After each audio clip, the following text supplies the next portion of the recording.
Hi, everybody, and welcome to the latest edition of Moons and Mythos. This is episode number 15, and this is a monthly preview of the upcoming lunar cycles. And boy, this is a big one. I'm joined, as always, by my wonderful co-host, astrologer and mythologist, Kelly Hunter. Wow, Kelly, this is it, right? This is big stuff that we're into now. This is it. Yeah. So I have to preface this episode by saying that I am outside here on top of a wonderful mountain space somewhere in West Texas in the flight path of this upcoming new moon eclipse, which will be taking place tomorrow on the 14th of October at, I think, 21 or 22 degrees of Libra. Kelly, is that right? 21 to 22. Yeah. Right. So there's a lot to talk about. I know we're going to be, as we generally do, focusing a bit more on the new moon energy because this is a time for really powerful intentions. And I think the way that Kelly's going to show the charts today, we need to be focusing very much on what is important for us, each and every one of us.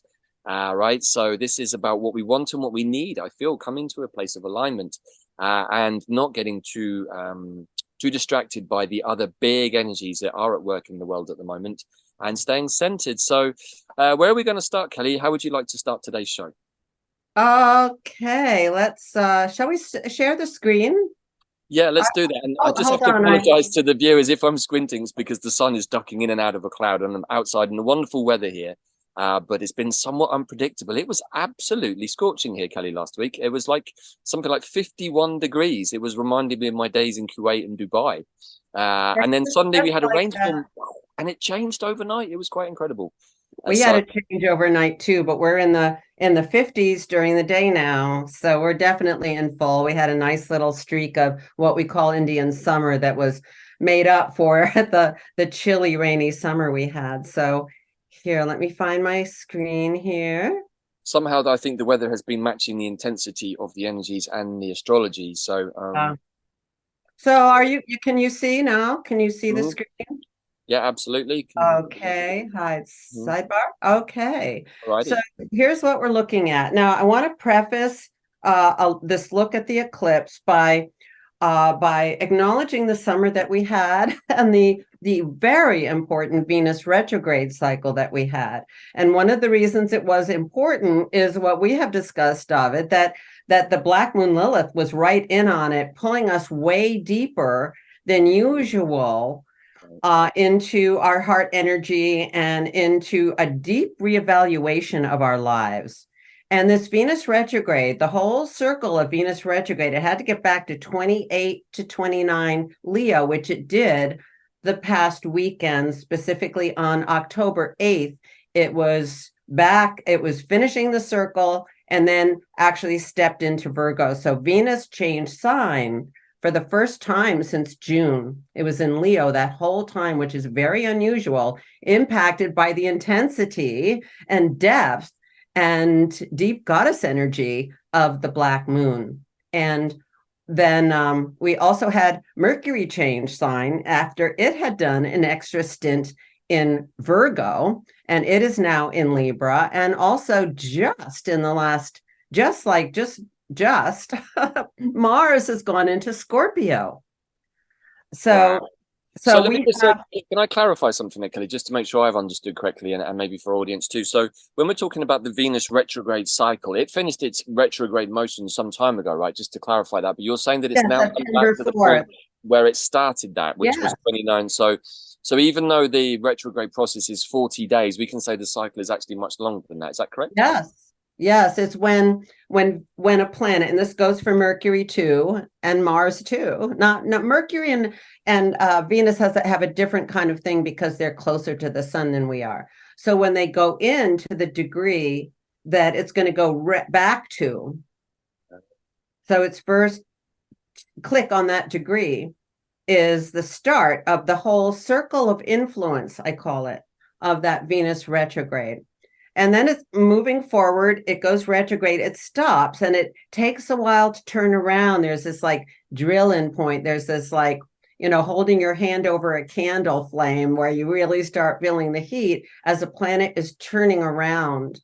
And then so it went back, right? And then it goes forward again, and it takes a while. And so it's that whole circle of influence that basically lasted from sometime in mid-June, when it was at 12 degrees, and then it went retrograde on the 22nd of July, went back to 12, turned around on September 4th and got back to 28, 29 and switched signs on October 7th and 8th. So we're just coming out of this. Is that what astrologers mean when they say that after a planet's been in retrograde, that it's moving out of its shadow, even though it's the shadow is that whole extra section. Right. So we had Venus do that, we had Mercury do that, and they both changed signs, and Mars has too. So it's all these personal planets have just changed sign. And so there's a different feel to things. There's a different mood where there's a different operating milieu, let us say, that we're in now, and that this eclipse picks up on and ramps it up. So this eclipse we see at 21 plus Libra. That gives us 22 degrees Sabian symbol. This is a really sweet one. A child giving birds a drink at a fountain. I think that's a beautiful image to hold during this time that otherwise is pretty intense. You know, it's the simple things in life. And I think Venus in Virgo is saying that too, the simple things in life. And before I forget to say it, the day after the eclipse, and we see here, this is the true black moon at 28 Leo. That is the Venus turnaround point. Venus is now in Virgo. The next day after the eclipse, the true black moon goes into Virgo, and there's a Venus flashpoint that we discovered, David, and that we are looking at for October 15th at 1 plus Virgo. So it's like this is another subtone that has some especially very subtle influence. You know, Virgo is we're getting a little ahead. Hold on, let's go back. Let me just jump in there. So I think you meant a black moon Lilith flashpoint, not a Venus flashpoint. But what's interesting is that, yes. I just wanted to clarify that. But what was interesting was that we had the whole Venus retrograde process being sandwiched by the true and mean black moon Lilith. So I just want to remind our audience of that, because we both paid a lot of attention to that at the time. Yeah. And here we are again now with this big new moon energy and black moon Lilith moving into Virgo. So how are you reading this in terms of both the Venus retrograde process, how it's played out? Because it has been very deep, very intense. I feel like some of us have had to go very much to the bottom of our heart space to find that unconditional love and compassion for everything, which I think is going to be super important over the next few weeks. It is Scorpio season. It is here. And as a little very wise 5-year-old boy told me in Bella in Colombia, he said, I've been sent to tell you, he said, Halloween is going to come early this year, and half of the house is going to be with the unicorns, and the other half is going to be in the dark.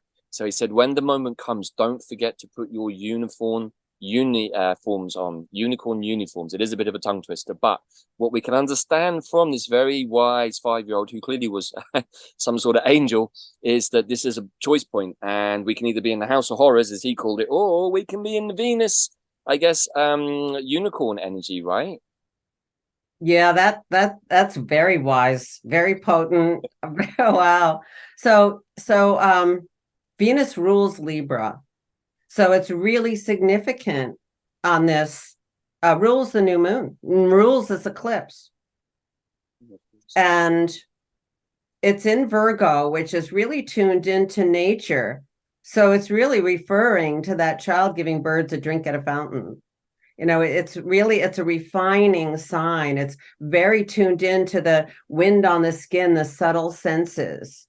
And that goes into, you know, the nuances of our physical senses, but also our sixth sense, our seventh sense. You know, it really is informing on a very delicate level. And let's look to nature. Let's look to the signs that nature is giving us and to the beauty of nature. You know, if we need to calm down during this rather tumultuous, you know, eclipse season, then let's just, you know, go feed a bird. Go drink some water. Go water the flowers. Go into nature and listen to your body. This is our organic wisdom, and our intelligence lives, down, in that area of our charts, in our area of our bodies and our hearts and our third eye. Those are the three main points, and we need to kind of settle down into that deeper one where the wisdom of our body is speaking, even as our bodies are changing through all the light waves coming in. So this is the go back to point, when we are looking. And you said something you said in your last comments was referring also to Venus being opposite Saturn here in Pisces. Saturn's about to go forward, I think, like first week in November. So Saturn is back at the beginning of Pisces, and it's turning around. It's saying, okay, we need to do a retake on this whole thing based on the new developments. And also it's adding in the spirituality, and bringing together, heaven and earth into the spirituality of our bodies, and really acknowledging that the energy fields are, and this is where we need to be really careful, as Saturn is indicating, about what we're letting in our field. This can be full of anxiety. The Saturn in Virgo can be, but also, the Saturn in Pisces can be full of anxiety, but this is where don't go there. Go back to nature, do something good for your body. Go, stresslessness is one of my new words. 1 second, let me just get that again. Stresslessness. Is it stresslessness? Yeah, okay. It's a new operating strategy, which actually equates to ease. Right. I like it. Yeah. So, hey, I just want to allude to a couple of things you just said there. So I think they're really important. That maybe this is a time to be with the inner child, right? To have that innocence, to feed birds at a fountain without any sense of fear. I mean, incredibly many people fear animals and birds and nature in general. But also like the beautiful little boy who stuck his head through the window of the house in Colombia where we were staying. In the moment that he delivered that message, we were actually stuck. We were in a place of trying to work out what our next steps were, myself and Bella. And shortly, I'd say within 2 minutes of the boy disappearing again, the channel opened, and we are in West Texas in the flight path of the eclipse, which is not anything that either of us were thinking about 3 weeks ago when the little boy turned up. But that was also very astrologically driven. And, I think you said the piece about Saturn is also important, is that we've had many planets in retrograde actually over the last little period. And as we've often said, those can equate to a review process. And I feel like the review process is over now, and everything's about to accelerate forwards very quickly. And we have to really remember and anchor deeply all of the things that we've learned, particularly in this kind of last couple of months of very astrological review. One step after the other. Virgo is like one step, next step, next step. It's like, don't rush. And also Venus is saying, keep evaluating what's going on in your life and what makes sense. Virgo is a very common sense sign. And do you want to give a planetary suggestion, David, for this Venus in Virgo? You mean like a plant suggestion or something? Yeah. Did I say planet? You did, yeah, but thankfully we're able to have telepathy here on this show, so I knew what you meant. Yeah, actually, I just want to allude to something we just decided to do at Quantum Plant Healing, which was to give the Artemisia and Dandelion immersions on a donation basis. Why? Well, because we could see that many people were needing help, and we wanted to help remove any blockages, and we had a big community call, and some people expressed that they were having very deep financial difficulties. So Dandelion said, hey, well, let's try doing something differently here. Let's give everybody the opportunity to talk from their heart and that place of authenticity and give whatever they can. And the reason we did it, yeah, beautiful. And it's had a really, really positive response, which has been really nice, to get more people working with these wonderful plants. And Dandelion particularly is a plant for the moment, literally for any given moment, as we both know. But this is, I think, a moment for people out there to really acknowledge if they're not feeling good, if they're feeling full of fear or anxiety or overwhelm. These are the places that we're being shown where we still have to do work, because if we are carrying fear, that's a low dense frequency then it's going to, people often say, oh, it's easy for you to say, David, this, and the other thing. I'm like, no, I spent 10 years working with deep plant medicine. I had to go to the Amazon to overcome my fear. I had it big time when I first started working deeply with my soul and the plants. So, but I've worked through that and I've come to a much more eagle's perch perspective. And from that place, everything is absolutely okay. Everything is absolutely fine. Everything is divinely timed and perfect. And that's what Dandelion likes to tell us. So I would recommend getting involved with Dandelion in whatever way. It doesn't have to be with our website, but also the Artemisias, which are very Black Moon Lilith, because they're going to assist us if there are some parts of our field, our shadow, that we haven't looked at. Because scary as it might seem, the road has run out now. There is no more Camino to kick the can down, right? So, you know, this is the point where we're being #forced evolution to, and it's good. It's a good thing. We're being forced now to acknowledge the things that no longer serve us, right, Kelly? And I think that these Absolutely. And some of this wonderful energy, some of this, this stuff is energy. Some of this, this stuff is. Go ahead.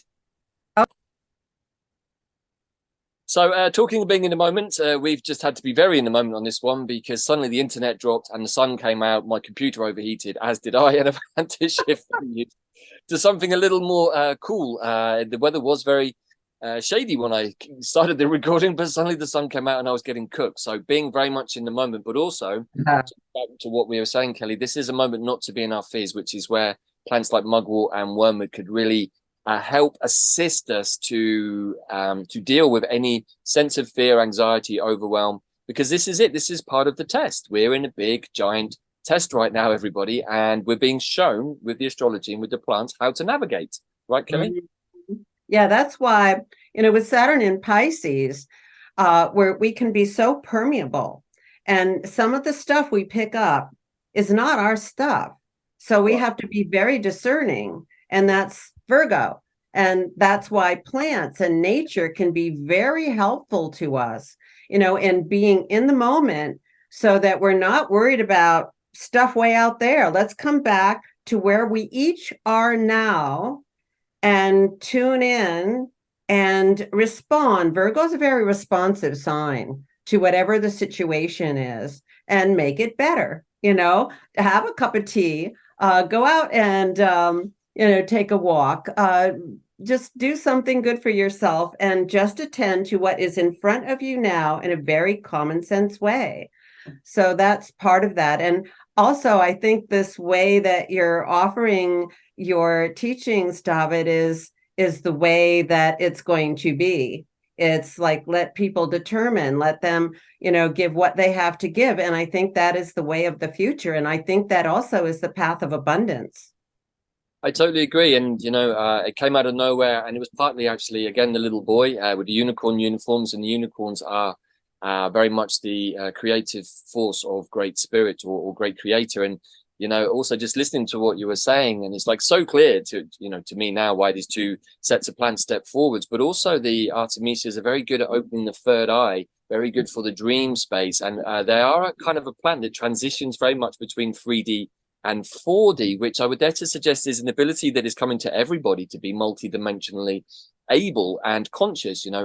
We all have our 4D, 5D going on all of the time, but to become more aligned, more coherent, and more conscious in any given moment allows much greater access, as you all know, Kelly and I do, to those other realms, those expanded consciousness realms. And if we truly want to be multidimensional, which I think most people do, certainly in the spiritual space, we have to get comfortable with those other aspects of ourselves. And that's what plants like the Artemisias are here to help with. They're like, hey, it doesn't have to be so scary. You don't have to be in the House of Horrors on Halloween, like the kid said, because we've got the full moon coming up in Scorpio later in the month. And that is, the Artemisias are very, very Scorpio, death and rebirth, alignment, heat, energy, and many of these things. So we're being given a choice here and a chance to work, which is why we put this new offer out really to start on the new moon and to run up to the full moon, to give people the chance to work with the moment and with any lingering shadow stuff, because it's important. We need to raise the frequency.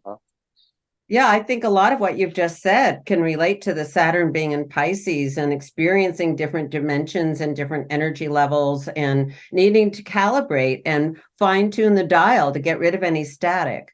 So I like that's it. I love it. Saturn is back at 0 Pisces, and it's going to be at 0, turning around all through November. It's going to be at 0. Saturn is going to be at Pisces throughout the whole, 0 of Pisces throughout the whole 0 time. Pisces. Yep.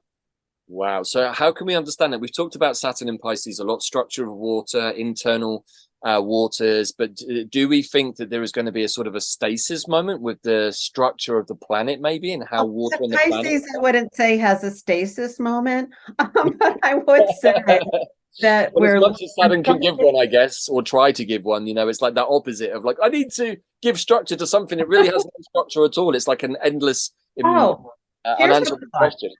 So what is our framework? What is our shape? And we're whatever shape that is, the water is going to fill it.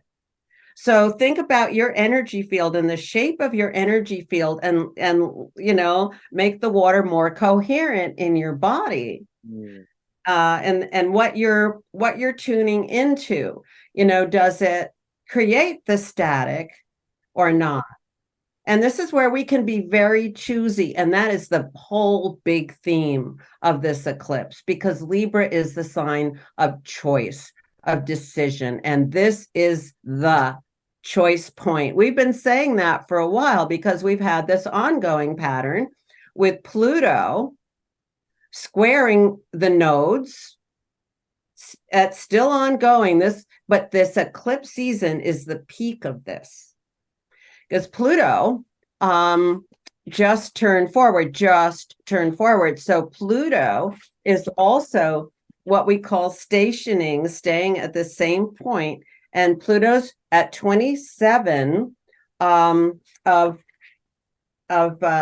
Libra, of Capricorn here, squaring the nodes. Pluto's at 27 since equinox in September, and basically all through this month. So Pluto also, is like, there is that holding the hand over the candle flame. It doesn't feel hot until you do that. So this is a very significant point where the heat is on, and we're feeling it. So this is, Saturn's big question is what's working and what's not. And this is getting very nuanced because we're refining. Virgo's about refining, about sifting and sorting. I say, like, Virgo's about sifting and sorting. And if you want to make an angel cake, you need the finest flour. And we're all like turning into angels. And if we dare, if we dare. And if we love ourselves enough. And the Lilith flashpoint at 1+ Virgo, the day after the eclipse, is opposite Saturn as well. So this is like, this is recalibrating and being very specific about that recalibrating, as much as we can. So this is part of the eclipse. So going back to the Pluto square, Pluto's back at 27, which is the degree it was in the chart of the Declaration of Independence of the United States. And it's just 20 minutes away here. This is very close. This is the last peak point of this. This is the turning point. It was there all last year, pretty much, but this is the last and the peak turning point. So, and this eclipse is highlighting this so obviously. And if we look at Pluto as a conscious planet of the collective consciousness and the point of transformation, this is really, this Pluto in Capricorn is coming to a crescendo, and it's going to, this is the last big time frame into January where we have Pluto in Capricorn. And this eclipse is picking up on that because it's squaring the nodes. It has been for a while, but this eclipse is saying, okay, this is it. This is decision point. This is and Mercury is here. So this is more like, also we can choose how to think about things, and we need to be very discerning at what we are listening to and how our mind is translating that, and how, this is Libra can be a very dissentious sign because it can be about arguments. When we don't agree, we get angry at each other. And this is like, take a listen, See what you think about this. And while you're thinking about this, make sure your heart is open and that you're like, do I even want to think this? So this is about what information we're accepting and what not. And again, going back to the moment in your own life. Yeah. You know, we can't listen to other people's opinions. The leading edge of the nodes and this eclipse is Aries. Aries is being in your own center, saying, here's, I'm clear with myself. I don't want to get off balance with the Libra. We can only accommodate other people so much. We can only listen to other people's opinions so much that gets really confusing. And there's a lot of fear out there. So it's like, okay, how do you get out of that fear and back to the love vibe, back to the Venus, back to the, it's okay for me in this moment. Let me really radiate that energy, and then that energy radiates through the world. You know, this is also the beginning of a very important celebratory time called Navaratri, where it's 9 nights of the goddess. And this is celebrated in many areas of the world, the celebration of the many faces of the divine feminine. So there is a huge wave of the divine feminine coming into this whole eclipse season, which I think is wonderful. So the divine mother is very, very present. Now let's look back at what's going on in Aries, which is the North Node, and Eris right on it. We've been looking for quite some time at the Eris influence on the North Node and Haumea opposite on the South Node. Well, Haumea on October 1st, I think it was, moved into Scorpio. And so she's made her decision. Have you made yours? You know?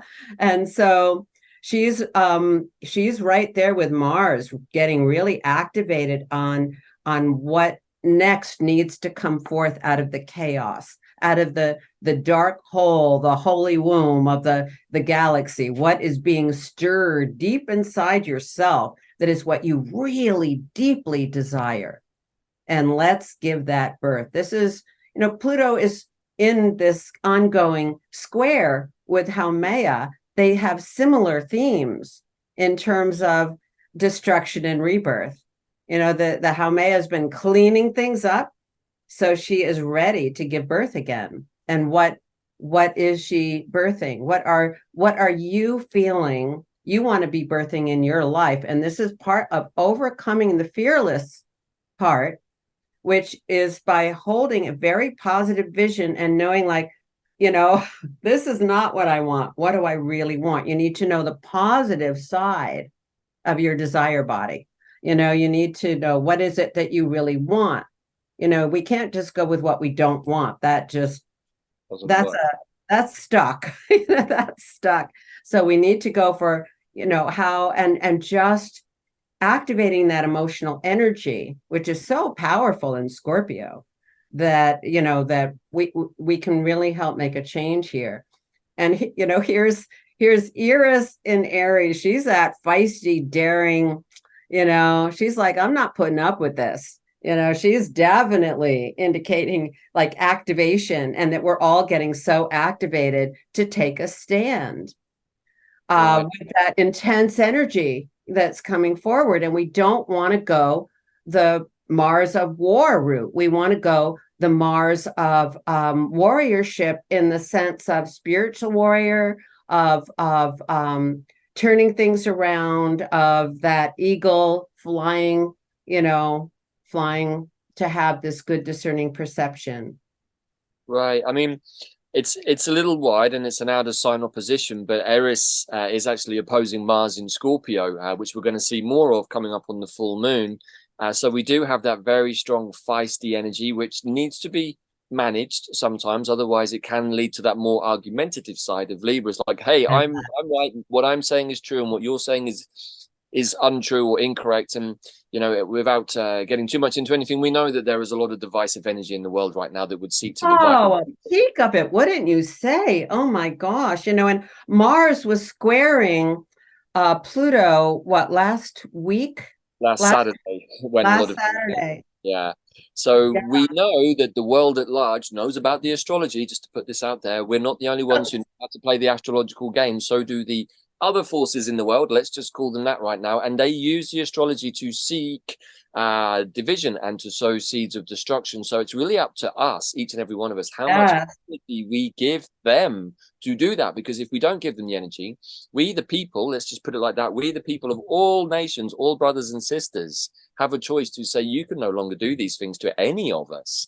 You're not going This to is the choice point. And between we do it, we do it individually. We each have to stand clear. right. What That it is the is we evil's want. perspective, I think, Kelly, is to rise above skin color, religion, political perspectives, national boundaries. Because in the end, at 5D, none of those things actually exist, right? Yeah. We're all beings of a much higher frequency. And I think that is the message that certainly I'm carrying forward in myself right now, you know, having studied many political things. I'm a political graduate, of course, that it's easy to end up getting polarized, and that's not useful right now. Oh, yeah. And into like all of the conversations and stuff. It's like a waste of time. This is about coming back to yourself, your Right. heart, your gut, align with yourself. And so we also have Chiron Mm-hmm. that wants us to help us do that. Also opposite this eclipse. Absolutely. And yeah, so that is the being in the moment part. Chiron wants to align spiritual, mental, emotional, and physical. And typically we've been educated to highlight the mental. That's not necessarily helpful right now. It's more the heart energy that Mm-hmm. needs to be help us rebalance. And that's a theme of Libra, is it not? Balance It absolutely is, and I think and look back fairness. yeah to Haumea, I think is that option right there. Scorpio season is about death and rebirth. It's the pivotal point of the natural cycle of Mother Nature, where things start to break down. Fall, as it's known in the US, is when the leaves start to fall off the trees and they go back to I've the been ground. doing that right where I am. Yeah. Right, they break down, they get decomposted, and every spring plants emerge again from the winter hibernation period. And we know that every February spring will come, but the plants are always in a different place. The bluebells are never exactly where they were last year, and nor the snowdrops, and nor the other wonderful spring plants, but they do come back in roughly the same place. And that is something, as a Scorpio, I know all too well, is that things change, but actually things don't really change quite as much as you think, or they don't have to. All we have to do is roll with the cycles. And with Haumea being now back in Scorpio on this new moon, I would say that this is choice point for big intentions for new Earth, right? Yes. This is definitely Well, the full moon eclipse definitely indicates that. Are we right. ready to move over to that? Did we say enough? Yeah. Let me say one more thing. You Mm. mentioned the spring. In the spring, we have another eclipse season, and that I think we showed it last time. Mhm. The April 8th total eclipse chart is at 1924 Aries. So it's the reverse of this one. Now, all these eclipses are really reverberating with each other. So Right. this is the reverse one. It's and I said it's at 1924 Aries, and so is Chiron at 1924. So in the next spring, like you said, everything's not going to shift, but enough has shifted Yeah. that it's going to be like a new playing field or something along that line. But that definitely we're going to see some of what more has changed and how more new the world is at Totally that agree. point. I mean, Yeah. it's no coincidence that having shifted venue that I'm now next to the Witch's Brew, so we can understand that however we like. But I would Oh, invite that's so everybody to. Scorpio. Right, it's very Scorpio, very witchy, very me. But I would suggest that the Witch's Brew is a possible analogy, a pictorial piece that somehow has dropped in from Great Spirit to suggest let's make our own Witch's Brew. What do you put into your brew, and how is it going to come out? What is the end result of that bubbling pot, the cauldron, so to speak? What And tea are you brewing? exactly. And if you're not brewing any tea, I would suggest start brewing a mugwort tea, because for sure she's going to let you know about a whole bunch of stuff. Or But just go out there and see what's growing. I have more dandelion in my garden this year. Oh my goodness, it's been really a good friend. Well, I feel like I have to bring in some props. This is a wonderful Artemisia plant that I found in the garden center here in Texas yesterday, and it's a Artemisia that I've never come across. It is a Artemisia Parfum de Ethiopia, an Artemisia with the perfume of Ethiopia. Oh So my goodness. Oh, how yeah, magical. beautiful smell. It's very much in the Artemisia family, and clearly it's some sort of cultivar. But I'm like, wow, this maybe is a next level Artemisia because I've never seen this version of an Artemisia before. Next level.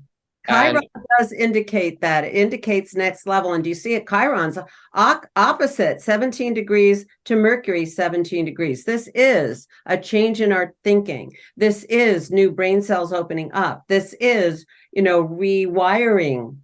And we need that. We need that. We can't, we need the agreement. We need the win-win. How is that going to happen? So hold on just 1 second. Now that hold on, Kelly, just for 2 seconds. I have two more props. So these are plants that have decided to come on our journey. This one is yarrow, great for the chakra. This is the spiritual warrior plant. This is Achilles, very much, of course, related to Chiron. He learned his healing skills from Chiron, but this plant is very good for the throat chakra, very good for reading energies, and very good for projects. Very, very efficient, the energy of yarrow. And one other plant, this is our traveling garden, all of which have come to us in the last few days. This is Wachuma. This was bought from Pedro, yes. It's San Pedro, exactly. So we have a heart medicine, we have a throat medicine, and we have Artemisia, which is many, many things. So this is our traveling garden that is now on our journey with us. They've decided to join us. So heart medicine, throat medicine, and we can say third eye chi energy medicine. So anyway, I think all of that is a beautiful witchy segue into the full moon in Scorpio, which is a very important day for yours truly. There it is. Okay. Ta-da. This is my solar return card, everybody. I'm putting it out there. This is actually a full moon eclipse on my birthday. So I'm super curious to see what Kelly has to say about this one. Let me say one more thing about the eclipse, the new eclipse on the 14th. I'm studying Vedic teachings at the moment, and there was a question that came up in a conversation group about moons and how the moon has a very positive energy and the sun has a very positive energy. But, said the teacher, when you put them together, it's a double positive. So that's an eclipse. And that, there's old tales about, you go crazy if you're under the eclipse and all of that. And so they were saying that's the reason why it might not be good to be going out to look at the eclipse, because there's a double positive energy that sounds good, but it gets you off balance. And I thought that was a very interesting thing that I wanted to share. Be careful about being under an eclipse. You're just asking for a lot of energy that might not be able or ready to handle. So just want to give that little piece. Right. We don't want to overcook the circuit boards. That's a good way to say it.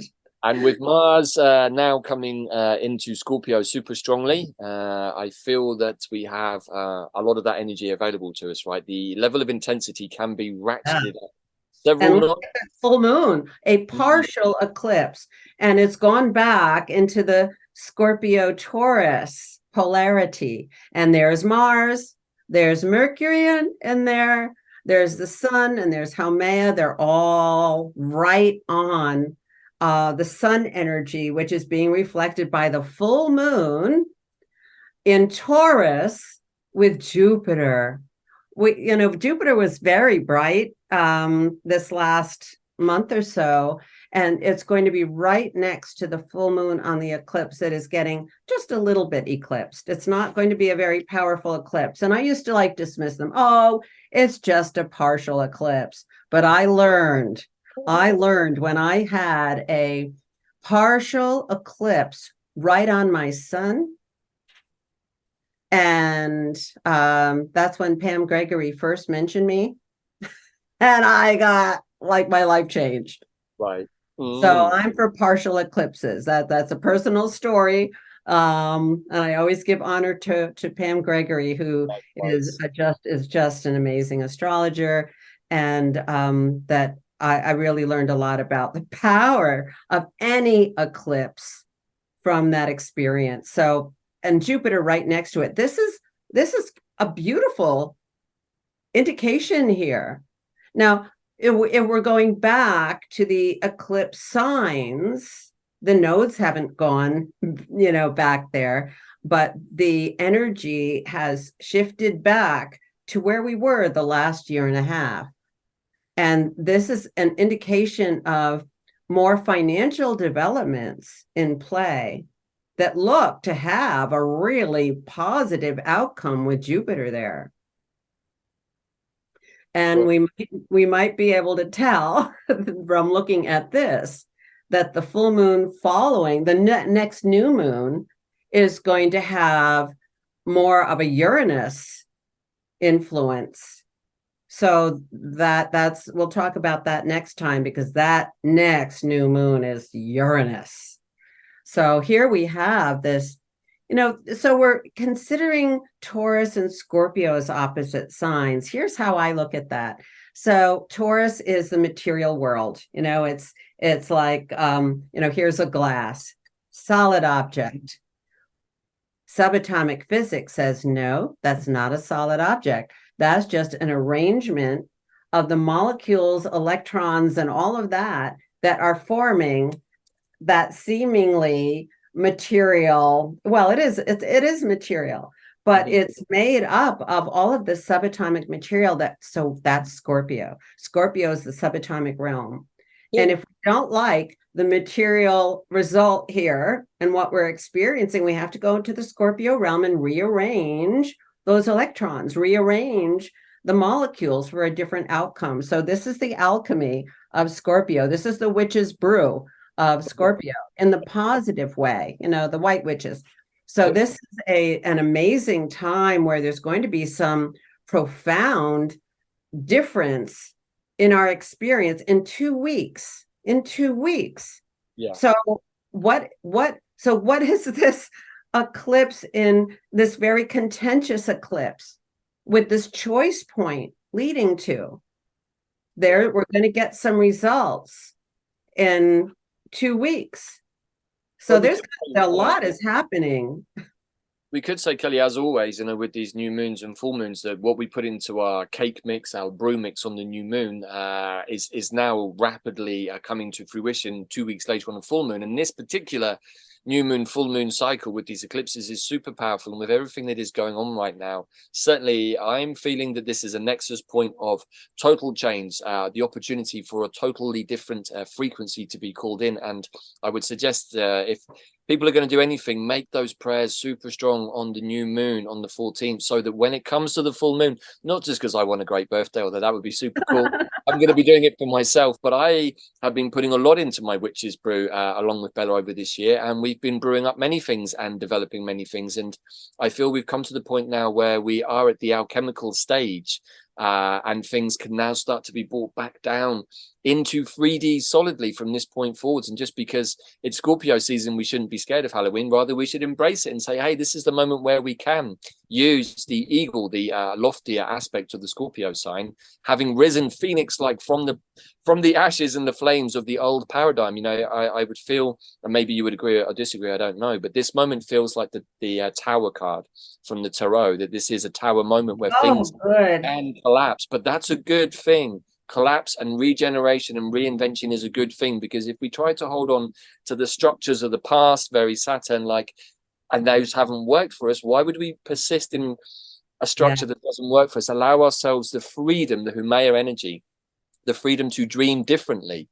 And as we talked about, even just with our own work at QPH, with the donation basis, that was us thinking differently out of the box. And it's helped us, it's helped so many people. And it just required us to have a different approach and say, hey, we're not attached to the money. We're not attached to any of this. We just want people to get better. We want people to be present and grounded and in the moment to fully utilize these wonderful energies that these we've got a lot of earth energy going on. We've got all 3 earth signs. This is a time of manifestation and and strong physicality. So So, take charge. And what you said about old structures, that's also Pluto. Right. Pluto, the last, several months really. We'll have a little touchback in the fall of 2024, but basically toward the end of January, when the sun goes into Aquarius in 2024, so does Pluto. So this is like the last of the sweep out of the toxic stuff. This is like, but I do want to say also the next new moon with Uranus is also Tower card. So yeah, we've felt Tower card for a while here periodically when Uranus is getting activated, and next year, in April, the same month as that April 8th eclipse, we're going to have Jupiter meet up with Uranus. And that's like, so next April, that's 6 months from now. We're going to also We can have look at so many different things. I was going to say, we could look at this with the analogy of that Pluto wrecking ball that we've used before, sort of knocking through, let's just say, sort of very high-rise glass buildings. And like, well, I never really liked those high-rise glass buildings anyway. I prefer something much more rustic, that's much more earthy-based, ground and roots up. And, with this opportunity of Pluto destroying, we can say, or knocking down the hierarchical pyramidal system, which somehow I feel like high-rise buildings do sort of emphasize, we can come to a much more humble place of saying, hey, let's start again. Let's not build glass edifices reaching into the sky so that we really separate ourselves from the earth by putting 144 floors between us and the earth, and come back to being on the earth, And I think that when I'm seeing Jupiter in Taurus opposing Mars and Mercury in Scorpio, that's what that energy speaks to me of. And with Saturn in Pisces urging us to rethink the structure, and Pluto giving us the mechanism on this full moon to say, hey, bring it to fruition, bring your dreams to a new place, and don't necessarily stick with what you've known before, because maybe it is time for a change, and allow your imaginations to run wild in your witch's cauldron and brew up something different. Make a different tea to one you've ever made before. Be like the little boy said, and put on the unicorn uniform and go into your creative mode, and not pay too much attention to the Halloween House of Horrors, because that happens every year. And as I was joking at our workshop the other day for a Scorpio, Halloween is every day, if we're really in our Scorpio sense. And so maybe we're a little more used to it, but there's nothing to be afraid of. We can really soar high, I think, on this full moon, illuminating all of our really powerful new moon prayers from the 14th. So I think that it's a big bifurcation point. You can either be in a place of fear or in a place of absolute awe, inspiration, and creativity. Yes, I like that. So the unicorn as being a combination of Capricorn, which is the sign of a mythic creature, the sea goat, and having the one pointed, kind of horn that represents the arrow of Sagittarius. So I think of the Capricorn being, the unicorn being a wonderful image for Sagittarius Capricorn cusp, which that's basically more or less near where the galactic center is. But anyway, that's a little side note. Let's note here that Venus is still in Virgo this is the true black moon. So they're still working together, the divine feminine that's about the heart and the holy womb chakra. So there is this deepening resonance with earth energy. And I do think there's going to be some what we could call magical expressions of this energy that we can pay attention to, as clues and on our way forward. The plants are definitely going to help with that. Plants do help detoxify. There's so many, as you have been saying, David, which is partly what attracted me to your work, is quantum plant. The plants are evolving as well. And so we can really be working with the earth energy here, and how the earth itself is transforming, and somewhat from the inside out, with all the mycelium field and with the new energies that the earth is responding to these waves of light as well. So, we do need to attend to our bodies. That is so important. And also another thing to let go of with this Pluto, really strong Pluto and Scorpio activity is in Virgo. You forget self-criticism. Just don't go there. You're perfect as you are. You're a divine being. that's part of the Pisces energy of awakening to our spiritual selves and not going, to self-criticism. Virgo can be so self-critical, and and Venus in there, it's like, every little thing not being perfect. It's like we can just really down ourselves that way. Don't go there. Edit those thoughts and go into your heart and just feel that heartbeat, feel that love energy, and feel the presence of the divine feminine, which is getting stronger and stronger every day. And she is the miracle maker. Right, and I think I've just noticed something. If I've read this correctly, we have Uranus opposing Ceres. Uranus at 21 degrees of Taurus, opposing Ceres at 18 degrees of Scorpio. So that again, I think, speaks very much of inspirational, maybe even 5D moments of how to work with the earth, how to work with plants, how to work with crops. So I think that's super exciting. I mean, both Uranus and Ceres are very prominent in my charts for different reasons, and the energy of both of them. So Jupiter on the solar eclipse, Jupiter is opposite Ceres, and this is a lot about earth, fertility, the health of the land, of the dirt, of food, of advocating for those who are not being included into the umbrella of wellness.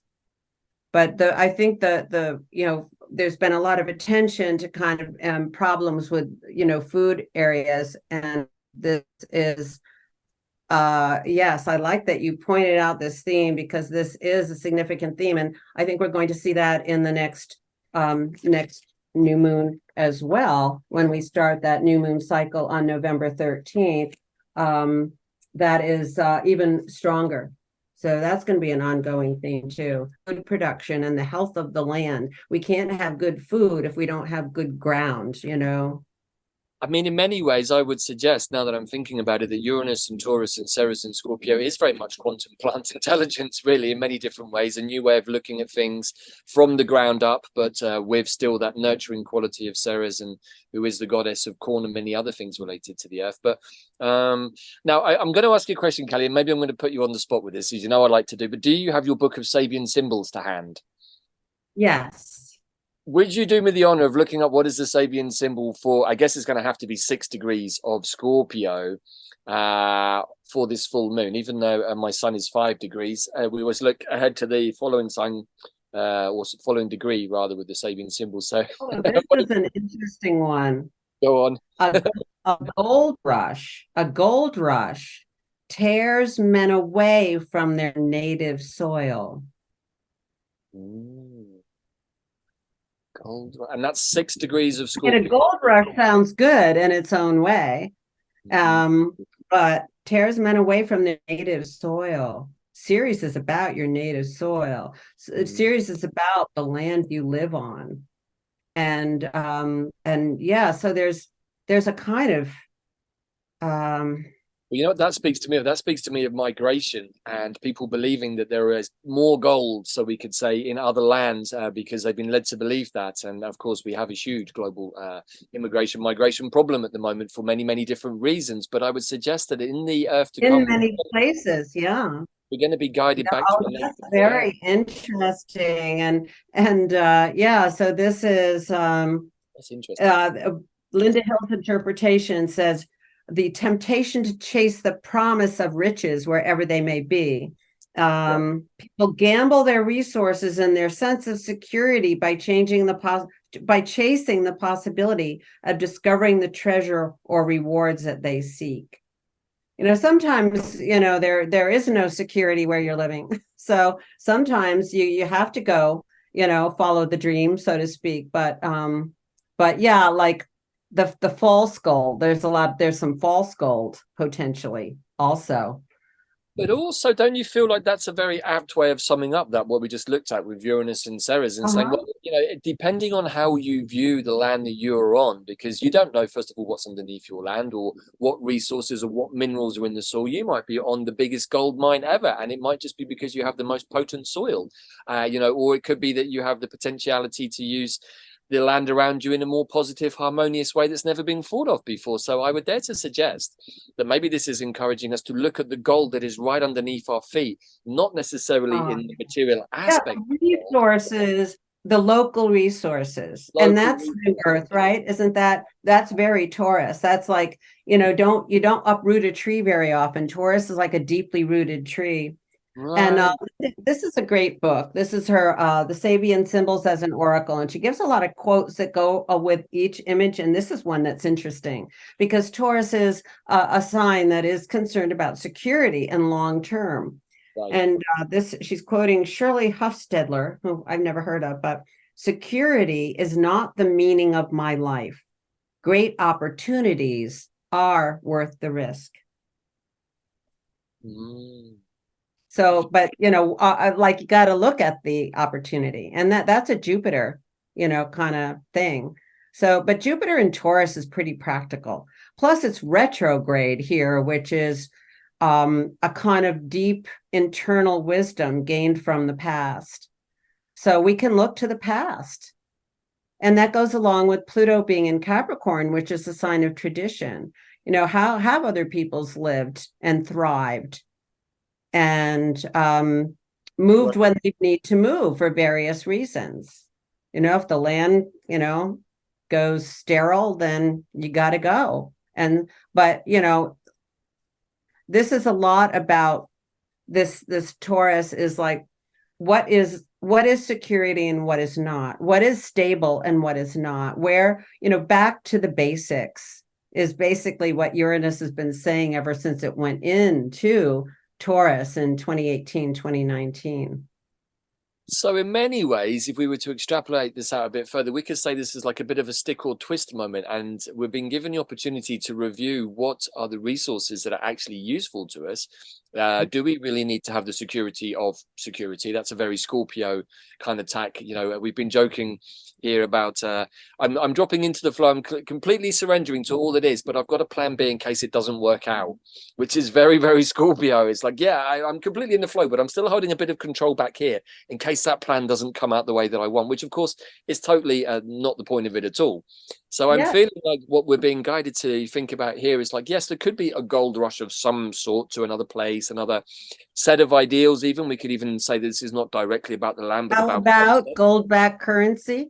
Gold-backed currency, that's another one. So maybe we're being asked just to pause and reflect upon the resources that we have. And is it better to shift across to a gold rush that could be literally gold in the financial world?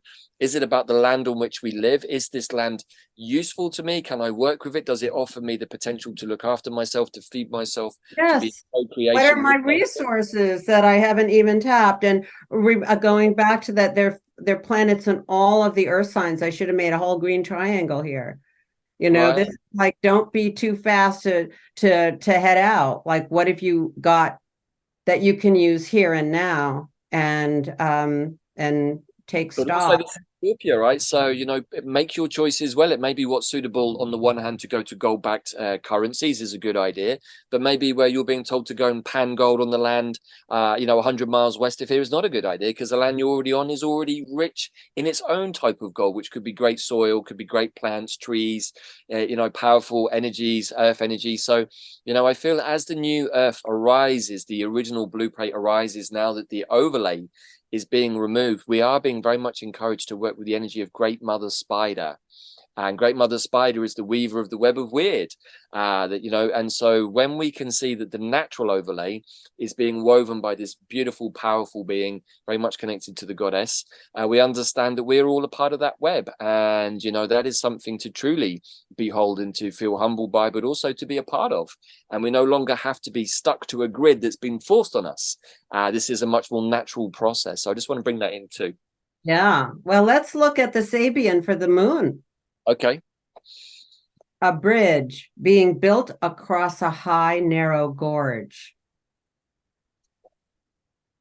How do they do that? Anyway, there is a bridge being built to more stable ground, we could probably say. It's about finding a creative and concrete solution to a way to cross to the other side of a separation or dilemma. This may represent a gulf here, represented by the gorge between places, between people, or objectives. Bridges need to be built to overcome separate areas of activity and to link people and places together. And this, to me, a bridge is also an image that implies the Chiron energy that bridges conscious levels of consciousness. And guess what we decided to do?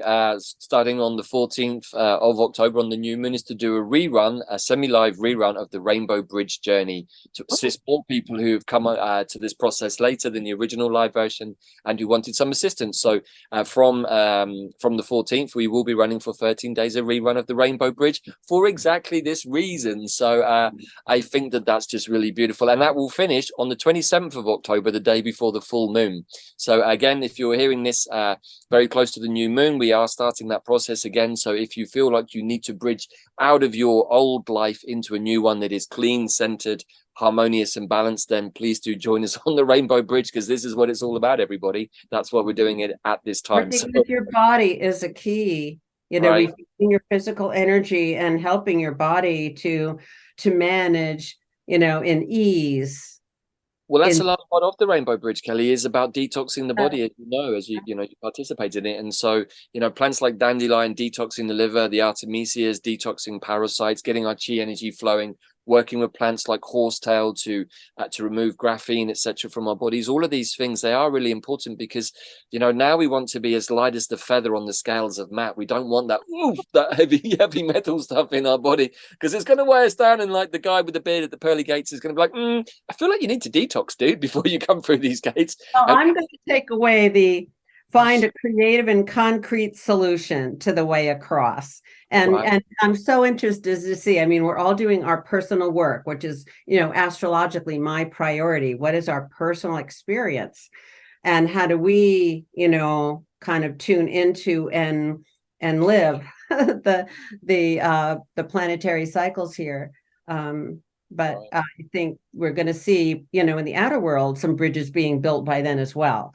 And hopefully. And so let us each do our part, keep our heads above water, keep our vibration strong and positive, listen to our hearts, and bring the high vibe. That's a challenge. It's a piece of work these days, but that is the challenge. That is the transformational potential, and we each have to do it. Capricorn is the sign, Saturn is the planet of responsibility. Nobody else can do this for you. You've got to do this yourself, and each person has to step up and in clarity. So let's take that. This is a good end note, don't you think? Yeah, let's take the chart down, Kelly, and just wrap up with the final couple of comments. We are coming up on our limit here for today. So again, just really loving the props, the Witches Brew, and encouraging each and every one of you out there to... Yes, right? There it is. The resources you need are right there. They are right there. And as Dandelion always likes to remind me, and everyone who's worked with him recently, is that every question we have, if we're paying attention truly in the moment, the field around us will always, in a fractal world, provide us with the answers. It might be slightly abstract, and you really do have to pay attention. It may be a random phrase that somebody says, or a billboard somewhere, or a post, or a message, but the information is always coming to us in a fractal world at every given moment. I find that to be truly an astonishing thought that Dandelion has given me. This is the enchantment of the Divine Mother. It is the enchantment of the Divine Mother. So, as Kelly said, this is a time to really make sure that our fields are clean and clear, hence why we talked about the plants today.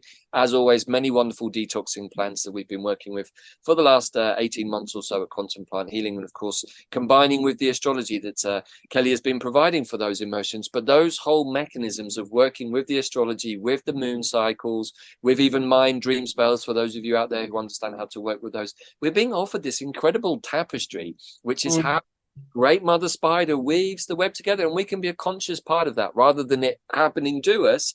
We can be the progenitors of change. Yes, that's this level of consciousness, is quantum you know, a field of new creator gods and goddesses. We are one. We are stepping into this. Let's do it. Right. We are. Don't think you can't do it. You can do it. We can do it. We love that phrase here. We can do it.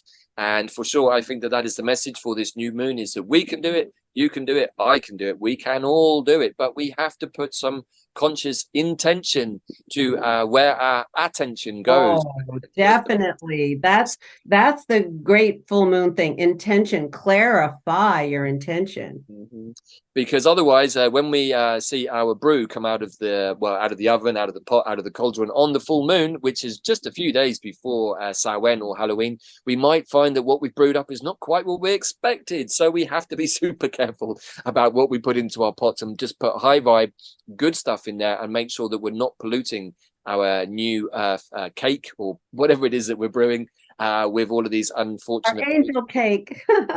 an angel cake. I'm definitely going for something a little more witchy, I feel. I'm not sure what's in my cake just yet, but I'm putting out some pretty strong prayers for this new moon tomorrow, and I definitely invite all of our audience to do that. We are recording today on Friday the 13th, so no wonder it's gone super witchy. I love it.